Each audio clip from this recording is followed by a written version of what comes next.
cry. Thank you so much. Oh, masalungkot. Wish namin sana ibang anniversary naman yung i-celebrate natin. Mansari daw muna. Hanap muna ako ng kamansari ko. Alam naman nating lahat na ang tinutukoy dyan ni Jong ay ang anniversary ng Kim Pao.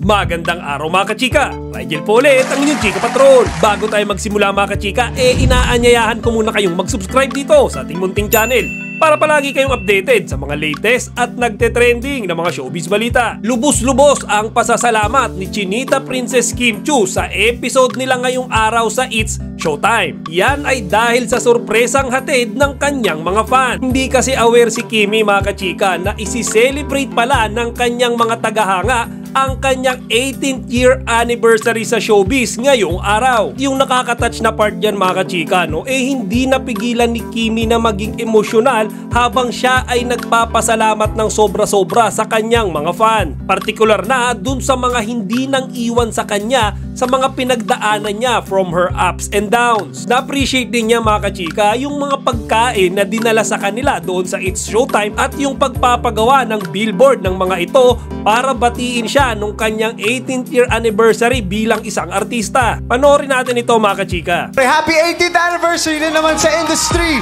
sa aking bestie Kim Chiu! No, thank you so much. Alam mo, hindi ko talaga alam. Ni-remind nila ako today. Nagpaulan sila na madaming food. Nagpa-billboard sila. Ang sweet. Cry. Thank you so much. Oh, masalungkot. Thank you for the love, the support, and for always reminding me na nandyan kayo lagi para supportahan ako. At nung matapos na nga magpasalamat si Kimi, doon na siya binanata ng mga biro ni Jong at ni Teddy. Kasi mga kachika, alam nyo ba na sinabi ni Jong na sana ibang anniversary naman yung sineselebrate nila. Alam naman nating lahat na ang tinutukoy dyan ni Jong ay ang anniversary ng Kim Pao. Wish namin sana ibang anniversary naman yung i-celebrate natin.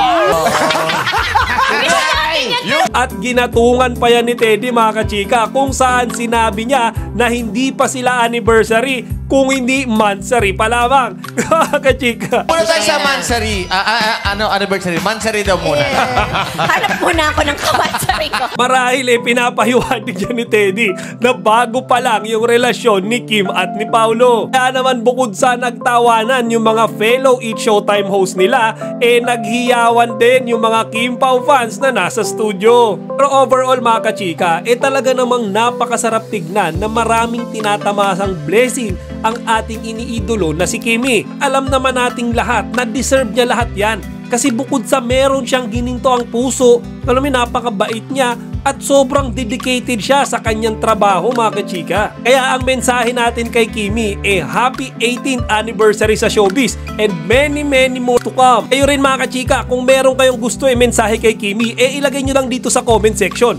Chika Patrol signing out! Chika, huwag niyong kalimutan mag-like, comment, and subscribe. Para sa iba pang mga celebrity news, i-click lamang ang mga videos na ito.